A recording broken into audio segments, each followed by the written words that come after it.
Hola a todos. Hoy en nuestro programa Historias de Éxito tenemos un invitado muy especial, el señor Agustín Camacho Hernández, a partir de ahora Tino, un empresario con mucho talante, con una historia muy interesante que oír y que nos va a contar todos sus avatares desde el minuto cero hasta el día de hoy. Es un empresario de éxito, concretamente en la hostelería, y yo quiero que nos cuente en directo cómo han sido sus comienzos y también que nos cuente todas sus anécdotas, sus puntos arriba, un puntos abajo, a través de toda su historia profesional. Tino, muchas gracias por acompañarnos hoy en este programa. Muchas gracias, Grachi, por invitarme a tu programa. Y quiero que me cuentes de primera mano cómo fueron tus comienzos. Fueron duros. ¿Año? ¿En qué año fue? Estoy hablando, yo tengo 52 años, tenía 19 años cuando empecé mi primera experiencia laboral en el restaurante Don Quijote. Hostelería. En la hostelería. ¿Y cómo fue eso? ¿De camarero empezaste? Empecé de camarero, trabajé también de ayudante de cocina y ahí fue donde encontré mi pasión por la cocina. ¿Y fuiste especializándote? Algo aprendí y luego, por cuestiones de la vida, decidí marcharme a Tenerife y cambiar de vida, reinventarme y me dediqué a la construcción. Claro, es que cuando estuvimos hablando fuera de cámara, me contaste que habías pasado, bueno, desde la hostelería a la construcción, sí, y que hiciste tu buen camino a cargo inclusive de muchas personas que estaban en las obras a cargo tuyo, pero siendo muy joven, ¿no? Sí, yo empecé como peón, cuando fui a Tenerife, empecé como peón en una obra y pues de repente me vi encargado de 70 personas y ya luego lo siguiente fue terminar como encargado general a cargo de 300 personas a mi cargo. Llevaba más de 10 obras y era el momento auge de la construcción. En el 2000, por ahí andábamos, cuando se vendían casas como pipa y claro, a unos precios que hoy en día no podemos encontrar. Y entonces pues vino el boom el final del boom de la construcción y me tuve que reinventar. Entonces aproveché y el nicho que tenía de este restaurante, mi experiencia en el restaurante, que había cerrado. El restaurante era de un antiguo señor belga, Joan François Freyking. Él fue el fundador, el que ¿Cómo se llamaba el restaurante? El restaurante Don Quijote. Don Quijote. Estaba en Secretario Artiles, donde comenzó en 1984 su primera andadura con las carnes a la piedra. El restaurante funcionó muy bien durante mucho tiempo, pero cuestiones de enfermedad de él, tuvo que dejar el restaurante y cerrarlo. Y yo luego, cuando ya cayó el tema de la construcción, pues me tuve que reinventar y hablé con él, que todavía estaba en vida, y le dije que me gustaría abrir un restaurante y continuar con su legado. Él muy, muy orgulloso, pues tuve su beneplácito y me dediqué. Te animaste. Me animé y me tiré a la piscina. Claro, o sea que volviste Volví a mis inicios. A tus inicios. Porque era lo que conocía. Y volviste a la isla. Sí, y porque también había un nicho. Hoy en día la gente abre negocios y tienes que ser consciente que abrir un negocio tienes que tener como mínimo un nicho donde sepas que vas a funcionar. Y no abrir un negocio por abrirlo no se lo aconsejo a nadie. ¿Y cuál crees que es el éxito de que tú perdures en el tiempo? Porque ya estamos hablando de una trayectoria larga. Sí. ¿Cuál es tu éxito? ¿Cuál crees que es tu fórmula? La pasión, ante todo, y la capacidad de trabajo.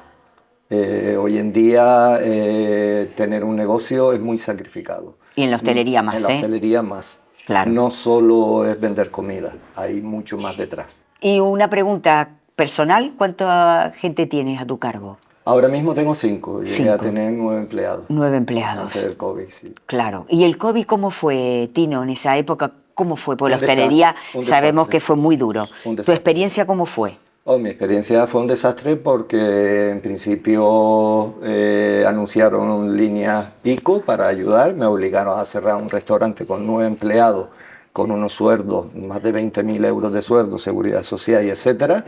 Y lo primero que hice fue pues, hacerle caso al presidente del gobierno, que no nos preocupáramos, que había línea ICO y que no teníamos por qué preocuparnos. Así lo hice. En el minuto 1 presenté la línea ICO, ya la habían gastado en la hostelería las grandes empresas y yo tuve que esperar a la siguiente remesa. Y de la cual cuando me llegó la contestación del banco, facturando casi 500.000 euros los años anteriores, pido 40, muy discreto, y de eso me conceden 10.000 euros. Y de esos 10.000 euros me dicen que por escrito, porque lo pusieron por escrito, que 8.500 era para cubrir un crédito que tenía yo contraído con ellos. Quiere decir que se rescataron a ellos y no me rescataron a mí.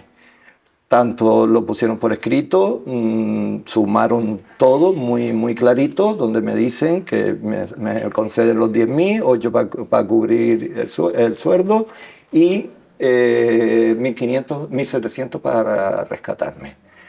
Todo esto con el 80% del aval del Estado. Claro. Entonces, pues no me quedó otro remedio que denunciarlo. Claro.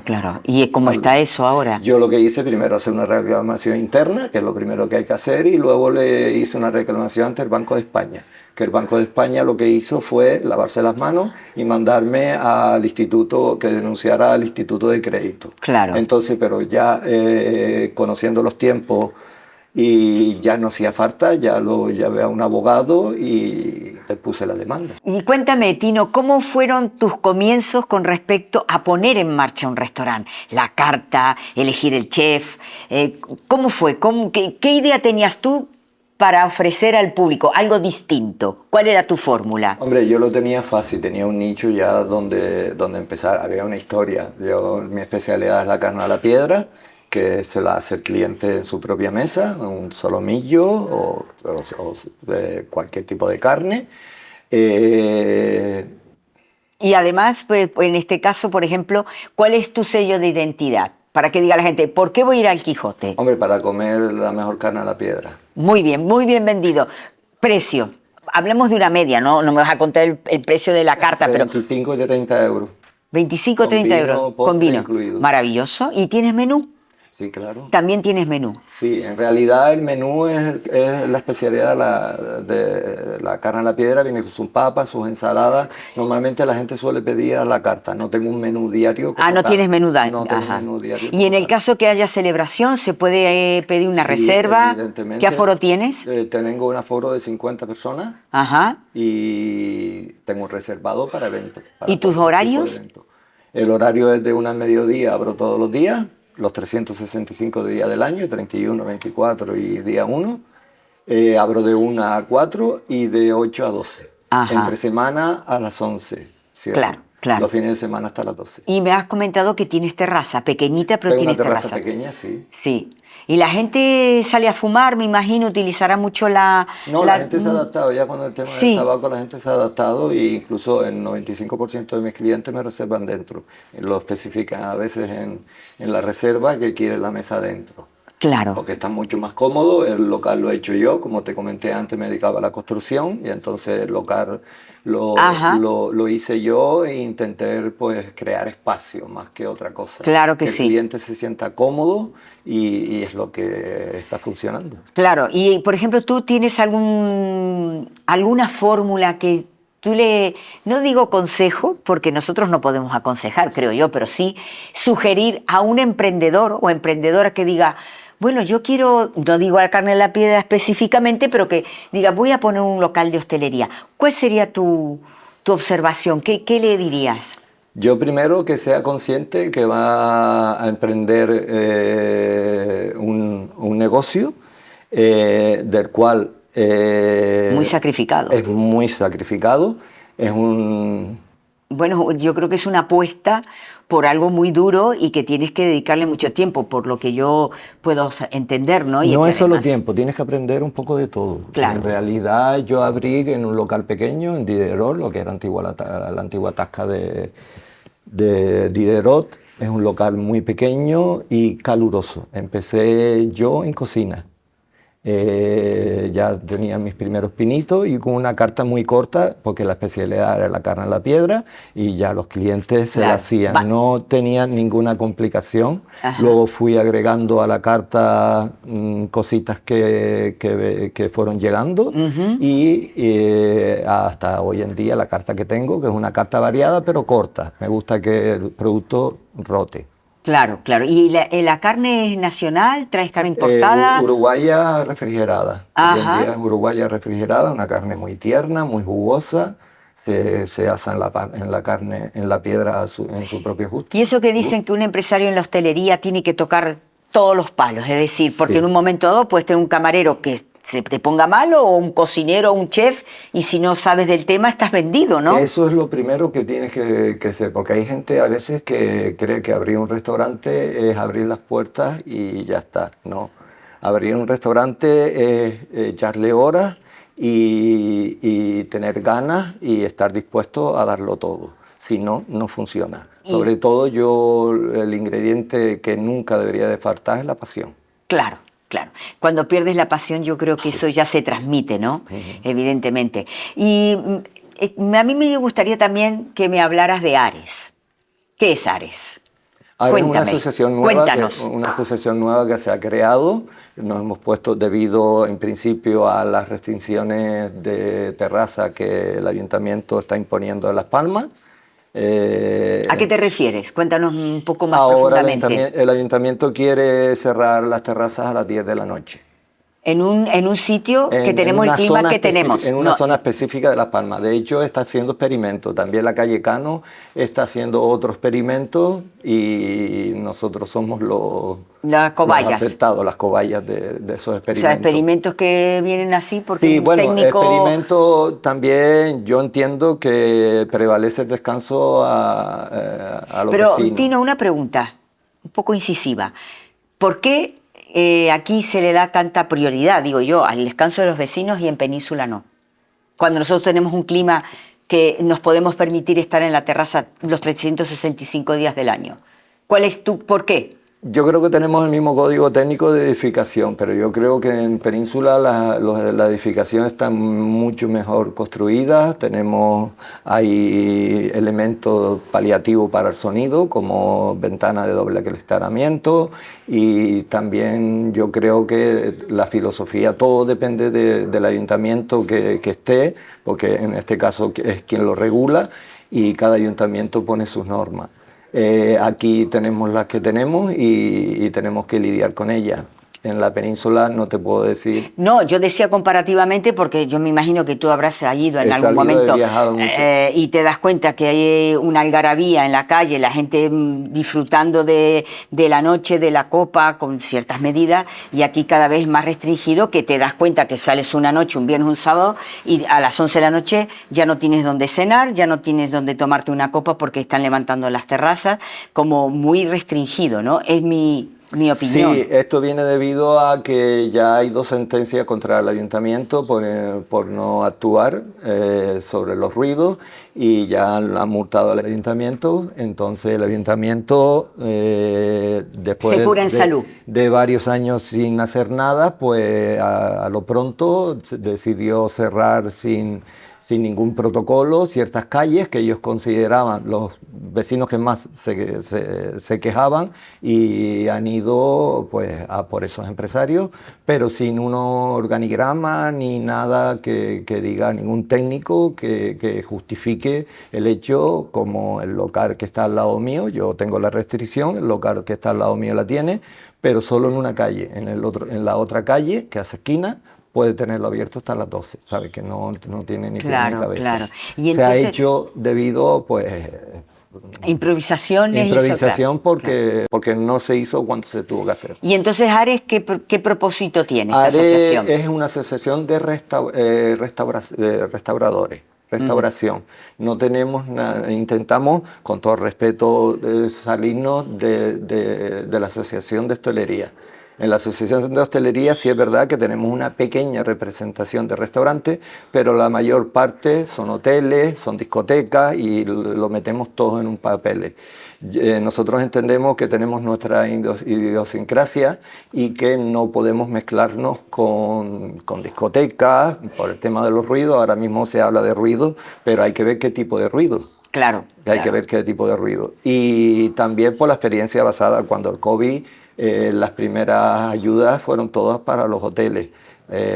Yo personalmente tuve que esperar a la segunda remesa que el gobierno para poder solicitar la ayuda. Entonces, y en este caso, por ejemplo, que algún empresario que nos esté viendo y diga, yo me quiero asociar, ¿hay algún teléfono, lo puedes decir para que puedan comunicarse o a una página web? Sí, estamos en Instagram, estamos en Ares, Gran Canaria. Ahí está, Ares, Gran Canaria. Empezamos como Ares Las Palmas, pero visto que se ha agregado y ha sido todo un éxito, ahora somos Ares Gran Canaria. Claro. Tenemos asociados de otros municipios. ¿Y cuántos asociados hay actualmente? Ahora mismo hay restaurantes muy importantes de Las Palmas, hay más de 60 y se ha creado en menos de un mes. Hemos estado en varios medios, en como 10 medios, tanto de radio como de televisión, e incluso se han puesto en contacto con nosotros, tanto el PP como Coalición Canaria, no nosotros a ellos, y también comisiones obreras ¿Y para ti qué sería el primer logro que buscaría Ares con respecto a todas estas restricciones, estas decisiones poco arbitrarias? En realidad no solo ha sido por las restricciones, en realidad sirve también, esto engloba echarnos una mano entre nosotros, unirnos los empresarios, regularnos a nosotros mismos. El empresario que no respeta el sueño de los vecinos o que no respeta el horario sale de nuestra asociación, lo tenemos en los estatutos. Para la hora de compras, de defender cualquier interés de cualquier empresario, ya no solo de Las Palmas, sino de Gran Canaria, pues poder atender y echarle una mano y que no se sienta solo, porque hasta ahora lo que es la Asociación de Hostelería, tenemos una pequeña representación, nosotros estamos a su lado. No o sea, que tiene un gabinete jurídico, me imagino, en el caso que tenga que hacer consultas. Ahora mismo, ya dentro de un mes nos dará el CIF, donde ya se constituye la asociación y ya empezamos a... ¿Tendrán que pagar una cuota? Tenemos una cuota simbólica de 25 euros, porque habrá que pagar quien nos lleve las redes sociales, quien lleve un papel al ayuntamiento, la prensa, quien atienda. Hay mucho trabajo detrás Más que estamos hablando de toda Gran Canaria, claro. Claro, estamos hablando de toda Gran Canaria. Claro que sí. Y una pregunta te voy a hacer. ¿Qué opinión tienes acerca de lo del carnaval? Que hoy se estuvo hablando en la radio sobre el carnaval, que si finalmente se va a festejar otra vez en Santa Catalina con la Metro Guagua por medio. No sé si te has enterado, ¿no?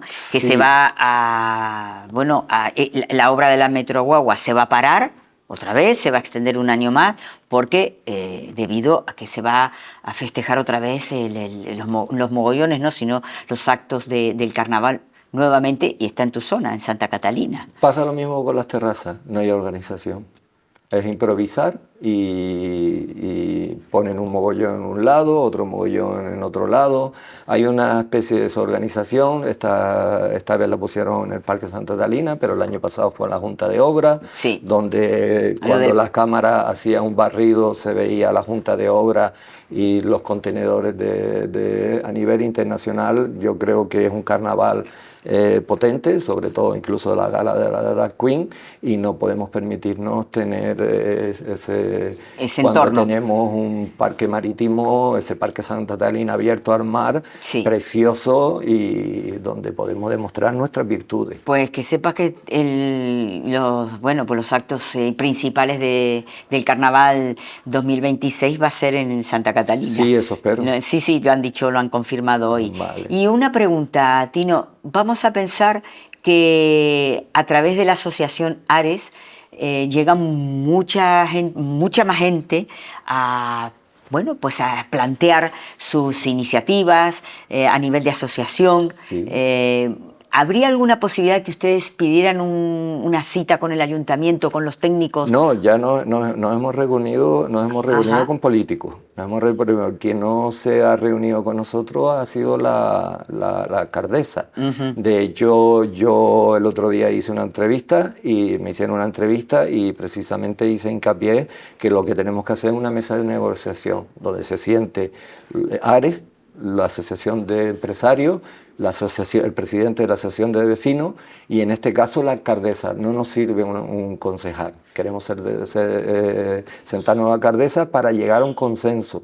Hay que tener en cuenta que ahora mismo nosotros tenemos el sartén por el mango, tenemos a favor el Tribunal TCJ de Canarias. Claro. Pero todavía existe una instancia superior, que es el Tribunal Supremo, no lo tenemos todo ganado.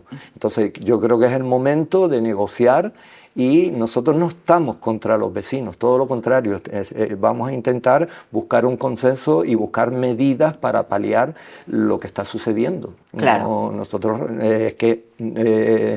Los vecinos son nuestros clientes. A mí también me pasa, muchos vecinos, incluso de mi propio edificio, son clientes míos. Claro que sí. Entonces hay que cuidar, yo entiendo que hay... Articular alguna forma. Hay algún empresario que se pasa de la mano pero y no se puede regula, generalizar. Pero aquí esa asociación Ares se ha creado y en el ADN tiene el consenso con los vecinos y con los ayuntamientos y con quien tengamos que hablar. Y te vuelvo a preguntar si hay algún teléfono de contacto con Ares, porque te dije lo de la página, pero el teléfono no quedó claro. Sí, el teléfono ahora mismo no lo tengo en mente, lo tengo en mi agenda, pues porque tengo una agenda muy se larga. Comuniquen a través de Instagram, ¿no? Nos encuentran a través de Instagram y también tenemos una página web, Ares, lo que ahora mismo no quiero dar equivocaciones porque es algo que se ha creado en cuestión de un mes. Ayer tuvimos una reunión en el pueblo canario de todos los empresarios y la verdad que hay bastante empresarios, bastante potentes, e incluso la prensa ya es oficial, ya vamos a sacar los nombres de los restaurantes, porque la prensa quiere saber qué restaurantes hay detrás de eso y hay restaurantes que muy, muy importantes y con mucha trayectoria en Las Palmas que te podría sorprender. Pues Tino, eres realmente un guerrero, un trabajador nato, por lo que a mí me transmite, y quiero darte las gracias por haber venido a mi programa y te doy unos segunditos por si te quieres despedir y comentar algo más. A mí me gustaría dar un consejo a los emprendedores que quieren comenzar un proyecto. Lo primero de todo es decirle que van a vivir una aventura donde va a ser apasionada y a la par que exigente. Que abrir un restaurante no es solo abrir las puertas, hay un trabajo arduo detrás, que no es solo atender al cliente, hay que llevar redes sociales, hay que atender al personal, contabilidad y también, muy importante, cosa que no se suele hacer, es un plan de viabilidad. Lo que no podemos hacer es abrir un negocio por tenerlo, tenemos que tener claro hacer un plan de viabilidad real, donde veamos los costes, los beneficios y el margen, y sobre todo tener un colchón para poder funcionar, porque de ilusión no se paga la factura. Exactamente. Pues muchísimas gracias por tu tiempo y bueno, pues ya saben, aquí tenemos a una historia de éxito.